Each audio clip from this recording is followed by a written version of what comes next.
তিনিদিনীয়া কাৰ্যসূচীৰে মৰিগাঁও মহাবিদ্যালয়ৰ হীৰক জয়ন্তীৰ সামৰণি অনুষ্ঠানৰ ব্যাপক আয়োজন।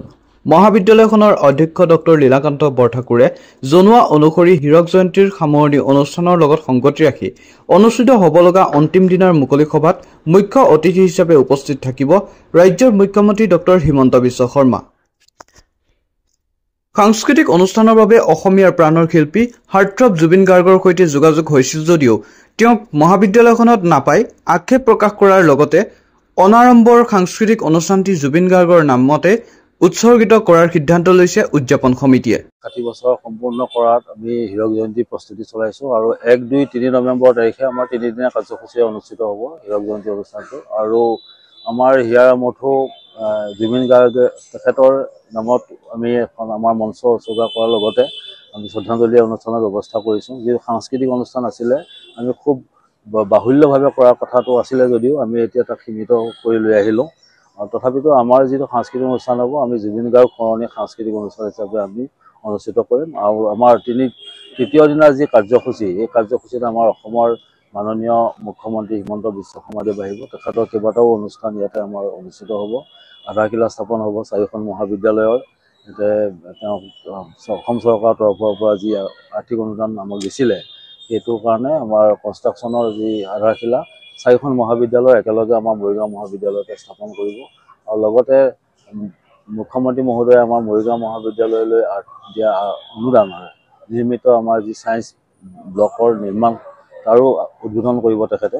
তাৰপাছতে আমাৰ ছাত্ৰ ছাত্ৰীসকল শিক্ষক শিক্ষয়িত্ৰী ৰাজহুৱাভাৱে সম্বোধন কৰিব। আৰু আমাৰ 1 তাৰিখে প্ৰথম দিনা কাৰ্যসূচীতে আমাৰ UGCৰ জইণ্ট ছেক্ৰেটাৰী আৰু মনোজ কুমাৰ আহিব। তেখেতে এখন শৈক্ষিক সভাত অংশগ্ৰহণ কৰিব। আমি সকলোৰে দিহাৰ পৰামৰ্শ আৰু সহায় সহযোগিতা কামনা কৰিছোঁ। মৰিগাঁওবাসীৰ সহায় সহযোগিতা কামনা কৰিছোঁ। প্ৰাক্তন ছাত্ৰ ছাত্ৰীসকলে যাতে সকলোৱে সহায় সহযোগিতা আগবঢ়ায় আৰু তেওঁলোকক আমি নিমন্ত্ৰণ জনাইছোঁ। সকলোকে আমাৰ মৰিগাঁও ৰাইজ তেখেতসকল আহক, আমাক পৰামৰ্শ দিয়ক।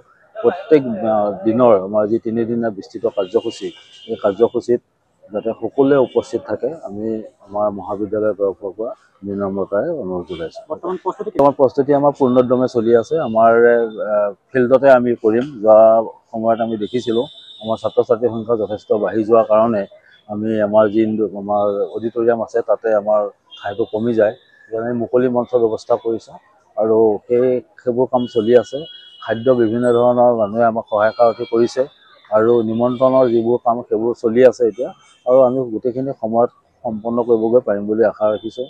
আমাৰ শিক্ষকসকল অত্যন্ত দক্ষতাৰে আৰু আমাৰ যিহেতু 92 শিক্ষক ষ্ট্ৰেংথ, গতিকে প্ৰত্যেকেই কামত লাগি আছে আৰু আমি ভাবিছোঁ যে আমি খুব সুন্দৰকৈ আমাৰ যি তিনিদিনীয়া কাৰ্যসূচী আমি কৃতকাৰ্যৰে সমাপন কৰিব পাৰিম। আমাৰ 2 তাৰিখে হ'ব। আমাৰ 3 তাৰিখে আছিলে, আমি আগুৱাব লগা হ'ল। মুখ্যমন্ত্ৰী মহোদয়ৰ কাৰ্যসূচীটো ৰিচিডিউল কৰাৰ কাৰণে আমি 2 তাৰিখে কৰিম এতিয়া। আৰু 2 তাৰিখে আমাৰ সাংস্কৃতিক অনুষ্ঠানটো উদ্বোধন কৰিব আমাৰ অসম কলেজ অধ্যক্ষ পৰিষদৰ সভাপতি ডক্টৰ ধৰ্মেন্দ্ৰ নাথে। তেখেতে উদ্বোধন কৰিব।